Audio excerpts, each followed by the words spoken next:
নমস্কার বন্ধুরা, জলফুরিং কিচেনে আপনাদের স্বাগত। আজ আমি আপনাদের এই লাল চাঁদা মাছটা রান্না করে দেখাবো। দেখুন মাছটা কীরকম দেখতে, মানে দেখতে যতটা সুন্দর খেতেও কিন্তু ততটাই ভালো।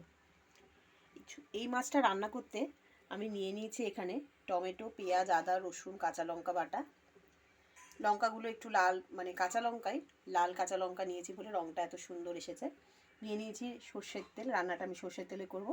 নিয়েছি হলুদ গুঁড়ো, লবণ, ফোড়নে দেবো সাদা জিরে, আর নিয়ে নিয়েছি জিরের গুঁড়ো।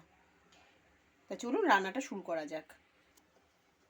প্যান বসিয়ে দিয়েছি, দিয়ে এবার আমি ওভেনটা অন করে নিলাম। মাছটা ভেজে নেব। প্যানটা গরম হোক, দিয়ে এই মাছটা ভেজে নেব। এদিকে মাছে একটু লবণ আর অল্প করে হলুদ মাখিয়ে নেব। মাছটায় লবণ হলুদ মাখিয়ে নিয়েছি। এবার প্যানটা গরম হয়ে গেছে, প্যানে দিয়ে দেবো সর্ষের তেল।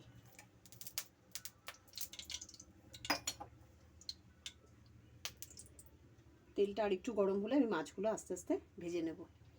মাছটার একটা বিশেষত্ব হচ্ছে, মাছটার পেটের দিকে দেখুন একটু লাল রঙের দাগ আছে, আর সারা গায়ে কিরকম ছোপ ছোপ দাগ, আর খুব সফট মাছটা, ঠিক পমফ্রেট মাছের মতো, মানে স্বাদও তাই, খেতেও দারুণ লাগে। তেলটা গরম হয়েছে, আস্তে আস্তে মাছগুলো দিয়ে দিই। অল্প করে করে মাছগুলো ভেজে নেব। অর্ধেক মাছ প্রায় ভাজা আমার হয়ে গেছে, আর এই কটা ভাজলেই হয়ে যাবে। মাছগুলো গায়ে কিন্তু খুব সূক্ষ্ম সূক্ষ্ম আঁশ থাকে, মানে বড় আঁশ নেই। ঠিক কলই মাছের গায়ে যেরকম আঁশ থাকে ঠিক সেরকম আঁশ, একটু ভালোভাবে আঁশটা ছাড়িয়ে নিতে হবে। খেতে তো দারুণ হয়। সমস্ত মাছ আমার ভাজা হয়ে গেছে। এবার এই মাছ ভাজা তেলেই আমি জিরে ফোড়ন দিয়ে দেবো। তেলটা বেশ গরমই আছে। জিরে ফোড়ন দিয়ে সামান্য একটু হলুদ দিয়ে দেবো, কেননা মশলা দিলে না হলে মশলা ছিটে আসবে। এবার পেস্ট করা মশলাটা আমি দিয়ে দেবো।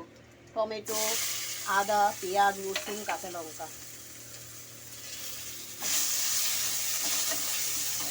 মশলাটা বেশ লাল লাল মতো হয়েছে টমেটো আর কাঁচা লঙ্কা দেওয়ার কারণে। কাঁচা লঙ্কাগুলো যেহেতু লাল রঙের পাকা লঙ্কা ছিল। দেখুন রঙটা কত সুন্দর হয়েছে। এবার আমি অ্যাড করব জিরের গুঁড়ো। বড় চামচের 1 চামচ মতো জিরের গুঁড়ো নিয়েছি। জিরের গুঁড়ো অ্যাড করে দিলাম। এবার অ্যাড করব একটু হলুদ গুঁড়ো।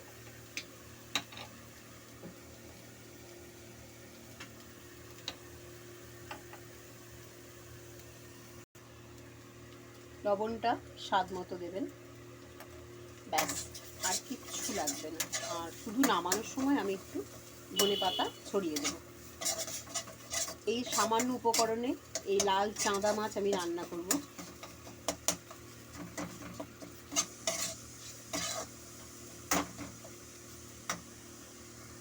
এবার একটু জল অ্যাড করব।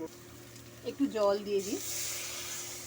মশলাটা আমার কষানো হয়ে গেছে, বেশি না, এই সামান্য একটু জল দেব, কেননা এটা তো ঝোল হবে না, একটু ঝাল মতো হবে, ঝাল ঝাল কষা কষা মতো হবে, যেহেতু চাঁদা মাছ। আমাদের এখানে এই মাছগুলোকে কিন্তু লাল চাঁদাই বলে।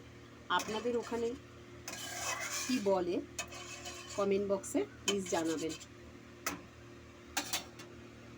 ঝোলটা ফুটুক, তারপরে মাছগুলো দিয়ে দেবো। ঝোলটা ফুটে উঠেছে, রঙটাও বেশ সুন্দর এসছে। এবার আমি একটু ধনেপাতা অ্যাড করে দেবো।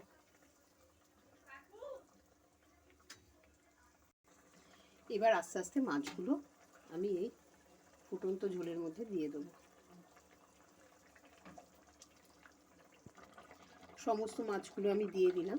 এবার ওপর থেকে আর একটু ধনেপাতা আমি ছড়িয়ে দেবো, দেখতেও সুন্দর লাগে, আর ধনেপাতা দেওয়ার কারণে ঝোলটা আরও সুন্দর হবে খেতে। একটু কভার করে দিই।